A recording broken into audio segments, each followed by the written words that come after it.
Bonsoir, Sophie. Bonsoir.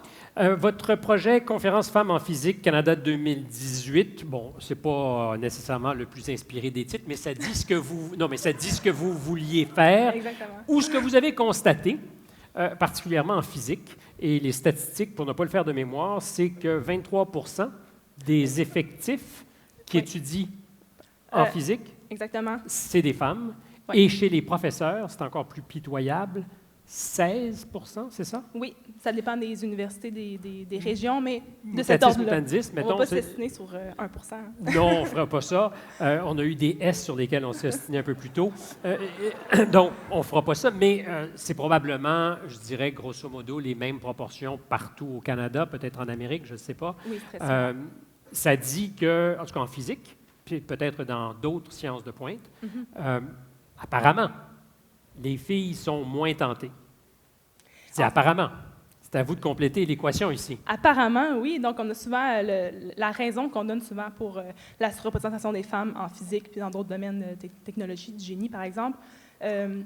C'est un manque d'intérêt, mais nous, ce qu'on constate, puis ce que la science constate quand les scientifiques s'intéressent à cette question-là de la diversité et de l'inclusion, c'est qu'en fait, c'est un problème multifactoriel. Puis ce qu'on a voulu montrer avec la conférence, en fait, c'est d'amener des acteurs, amener des chercheurs et des chercheuses de partout dans ces domaines-là, en plus de la physique, pour se poser la question, c'est quoi le problème? C'est quoi les solutions qu'on peut apporter? Puis ce qu'on s'est rendu compte, en fait, c'est qu'on peut apporter des solutions à vraiment plusieurs niveaux, puis on a espéré convaincre les gens, inspirer les gens à jouer leur rôle dans leur institution, dans leur milieu. Parce que ça serait quand même fabuleux que la physique puisse répondre à des questions existentielles fondamentales sur l'histoire de la vie dans l'univers, mais ne soit pas capable de répondre à cette question, pourquoi il n'y a pas plus de filles?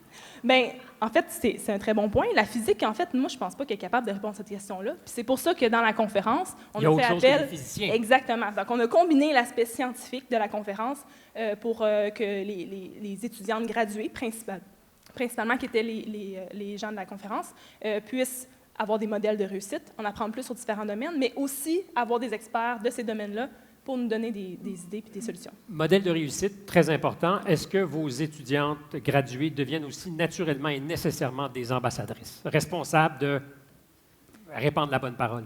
Bien, je crois que oui. Je pense que c'est vraiment un rôle qu'on voulait jouer en tant qu'organisatrice de la conférence. C'est qu'après ça, les gens qui sont venus, qui ont participé, aillent dans leur propre institution, transmettre l'information qu'ils ont reçue, puis soient inspirés eux aussi à développer des projets semblables, puis à mettre en place des actions pour améliorer la diversité et l'inclusion. Êtes-vous physicienne? Moi, je me considère physicienne, oui. Je suis à la fin de mon doctorat, donc je pense qu'après un doctorat, on peut se Il y a un considérer petit doute, je physicienne. me considère, mais bon.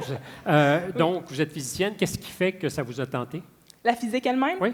Bien, je pense que c'est, comme vous l'avez dit, on veut avoir des réponses aux questions les plus fondamentales possibles. Puis la physique, c'est une façon d'avoir Mais des réponses. Mais en fait, ma question, je vous interromps parce que est-ce qu'il y a eu quelqu'un, une personne, une source d'inspiration ou c'est votre appétit, votre curiosité seulement?